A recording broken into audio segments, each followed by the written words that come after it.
Hi fellow founders, welcome to another video. In this video I am providing a comprehensive review of Founder University and answering the question, is it worthwhile doing Founder University? The short answer to that question is yes, but in this video I'm going to be providing a little bit more detail to help inform you of what Founder University is and allow you to understand the benefits of the Founder University program and why you might want to consider applying for it. So first of all, what is Founder University? So Founder University was created by Jason Calacanis and is helped run by his launch team. It's basically a 12-week program that is designed for new and early stage startups and startup founders and helps provide good structure to allow you to basically go from the early stages of a startup through to getting your MVP launched and learning how to pitch it. Basically, it costs $700 US, which is around $1,000 Australian. However, that full amount is reimbursed to you, no questions asked, as long as you attend each of the live sessions. So throughout the 12-week program, there's a live session every week. For me, it was on my Tuesday, but if you're in America, it's on Monday. And basically during those live sessions you're connected with industry experts and people from the launch team who help you on your journey to launching your startup. They run for around an hour and if you attend all of those sessions then you basically get that money reimbursed.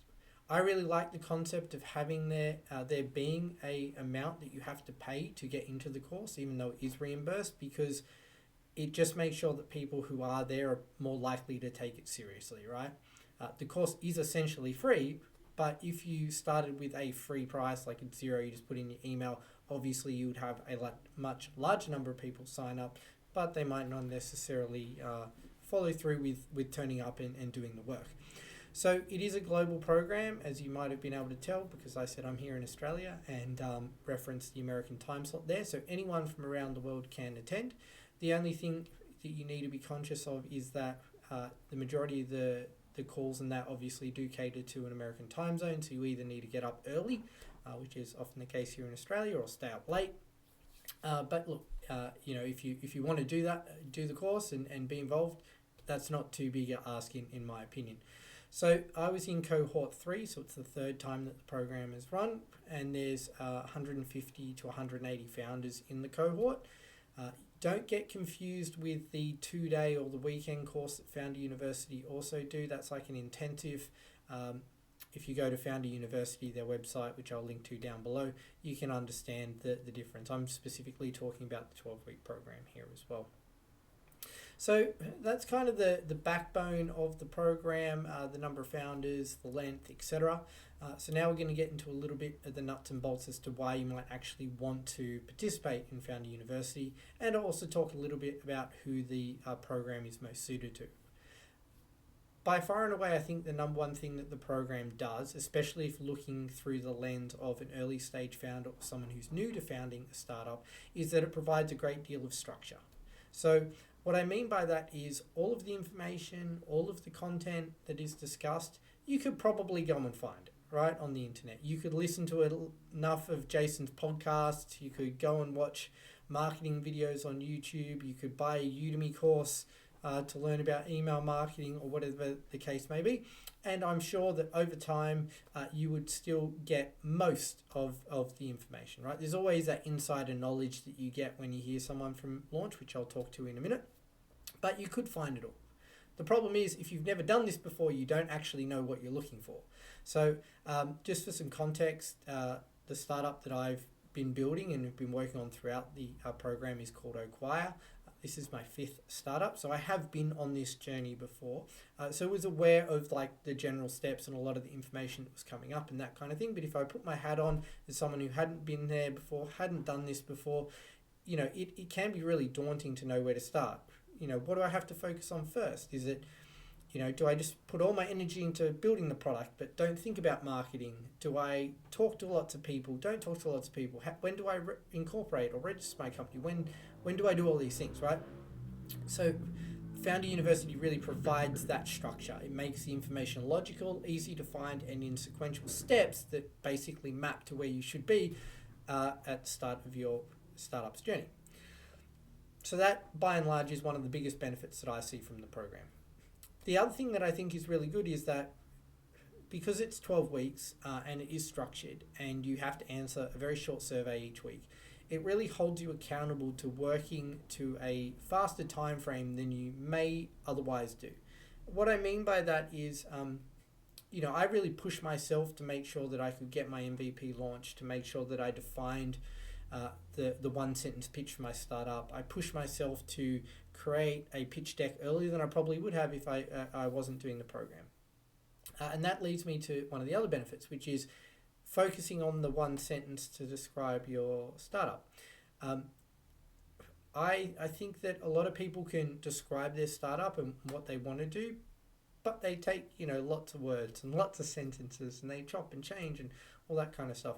The first few weeks of Founder University are really focused on how do you just articulate what your startup is really clearly. And I found that hugely beneficial. Even with my past startup experience, like I kind of didn't ever really get around to doing that up front.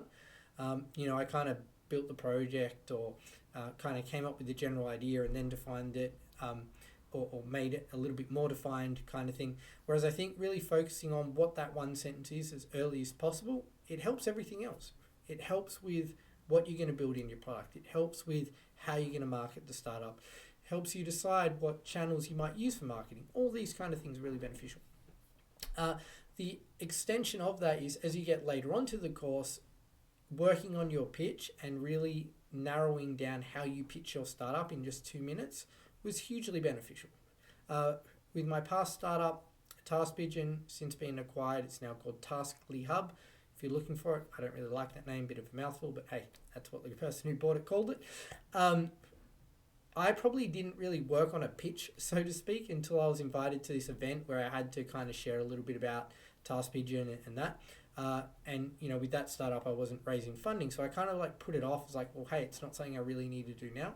In hindsight, even if you're not raising funding, working on your pitch, I think is hugely beneficial. It basically extends that one sentence and goes from here's the idea to here's all the other things that are important with it. Who my ideal customer profile is, what I'm going to do to try and grow it, like what's my target market, what's the growth potential, how are we monetizing the solution, like what's our business model. And because it is 2 minutes, it forces you to be really tight on each of those definitions. So they're the kind of top 3 benefits that I really see of the Founder University program. There is a lot of others, and I'll cover off on those as well. But if you're just to narrow down on those top 3, the structure, the accountability, and focusing how you define and articulate what your startup is through the one sentence and the pitch, hugely beneficial, well worth the money in and of its own right, in my opinion. Building on that, you have a chance to pitch for $25,000 of investment. I am a very big supporter of early stage startups. I love that early stage process. I love talking to founders at that stage. And if I put my hat on here as someone in Australia, it's a real gap, right? Helping people get started, giving people funding when they've got a handful of customers. It's completely non-existent basically in Australia. And although it's not a guarantee, it's a chance. The fact that there's 150, 180 founders, and from that they select 20 maybe who can pitch Jason, and then from that maybe 1, 2, 3, 4, 5 might get this funding. If Jason likes what you're pitching, obviously that's pretty good odds. That's great, right? So I really think if you put in the work and you're someone who is passionate about what you do and can get some early traction, what a great way to start your startup's journey by having the opportunity to pitch someone like Jason. Even if he doesn't invest, the fact that he's going to provide a little bit of feedback, the fact that you got to pitch him at all beneficial, right? And that really leads to the next point, is that it does give you a head start, in my opinion, if you want to apply for the Launch Accelerator. You might not get that $25K investment today, but you start to understand how Launch and how Jason thinks, what they're looking for, how they consider startups for funding, who they want to bring into the accelerator. So look, even if you don't get that money, you can go away, you can keep working on your startup, you can work diligently to hit the milestones that you need to hit, and then you can apply, and you've kind of got like this insider's knowledge of what they're looking for and what they consider.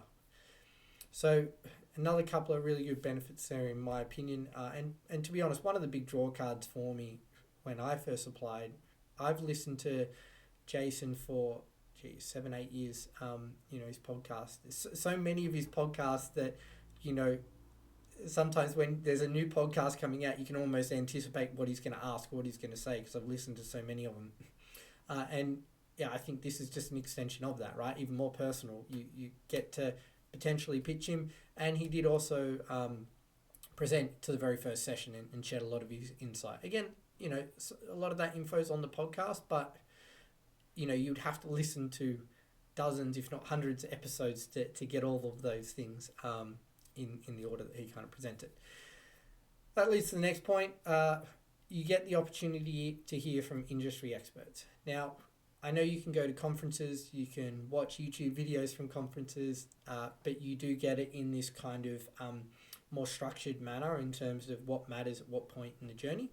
And I think also when it's more of I know it's not private because there's 150, 180 founders in the webinar, but when the person presenting knows that it's going to a specific audience at a specific stage, they can tailor their content and how they talk to the concepts so it's more relevant to you.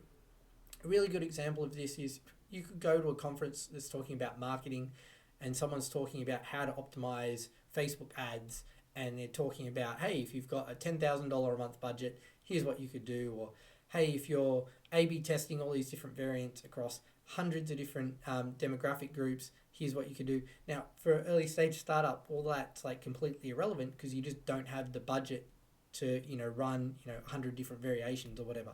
So when I talk about hearing from industry experts, the benefit is that it's really localized to who you are and what you're doing at this stage of your journey. A couple of really standout ones in my opinion: Greg from Capbase, which is a platform that allows you to register a Delaware C Corp. I've read a number of books about venture capital, VCs incorporating in the US, so a lot of the concepts I was generally aware of, but Greg kind of has that like behind the scenes knowledge and really just streamlined how the process works and some of the things you need to be aware of, which is extremely important if you're someone like me who doesn't sit in the US. I could give you a pretty good synopsis of what's required to incorporate in Australia and some of the pros and cons of different structures in Australia.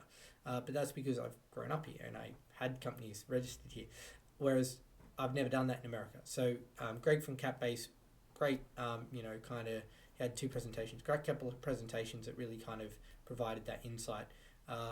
Craig from Velocity Growth, again, talked about like marketing tactics that are relevant to who you are, where you are.